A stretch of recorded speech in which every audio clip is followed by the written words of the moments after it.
ఏపీలో ప్రస్తుతం రాజకీయం వేడెక్కింది. టీటీడీ లడ్డూకు సంబంధించి నెయ్యి కల్తీ వ్యవహారం ఇప్పుడు హాట్ టాపిక్ అవుతోంది. సిబిఐ ఇచ్చిన రిపోర్ట్లో ఎటువంటి జంతు కొవ్వు లేదని తేలిందని వైఎస్ఆర్ కాంగ్రెస్ పార్టీ చెబుతుండగా, పామాయిల్తో కూడిన రసాయనాలను కలిపి పాల నుంచి తీసిన నెయ్యి కాకుండా వాడారు అన్నది టీడీపీ కూటమి ప్రభుత్వం చెబుతోంది. ఖచ్చితంగా కల్తీ జరిగిందని, జంతు కొవ్వు వాడారని ఆరోపిస్తోంది.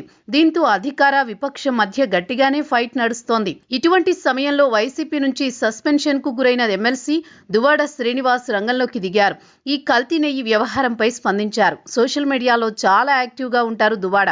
ఈ క్రమంలో ఒక సెల్ఫీ వీడియో విడుదల చేశారు. నెయ్యిలో జంతు కొవ్వు కలిసిందని CM Chandrababu, deputy CM Pawan, మంత్రి నారా లోకేష్ చెబుతున్నారని, జంతు కొవ్వు కలవలేదని వైసీపీ నేతలు చెప్పుకొస్తున్నారని గుర్తు చేశారు దువ్వాడ. కానీ ఏది నిజమో తెలియక కోట్లాది మంది భక్తులు ఆవేదనకు గురవుతున్నారని చెప్పారు.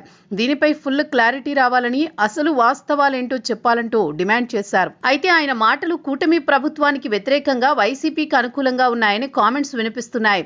ఇప్పటికే ఆయన జగన్ కి అభిమానిస్తూనే ఉన్నారు. తన పరిస్థితికి శ్రీకాకుళం జిల్లాకు చెందిన వైసీపీ సీనియర్లు కారణమని ఆరోపిస్తున్నారు. కుటుంబ వ్యక్తిగత వివాదాల నేపథ్యంలో వైఎస్ఆర్ కాంగ్రెస్ పార్టీ నుంచి సస్పెన్షన్ కు గురయ్యారు దువ్వాడ. ప్రస్తుతం ఆయన వ్యాపార రంగంలో బిజీగా ఉన్నారు. మధ్య మధ్యలో సమకాలీన రాజకీయ అంశాలపై సోషల్ మీడియాలో మాట్లాడుతూ ఉంటారు.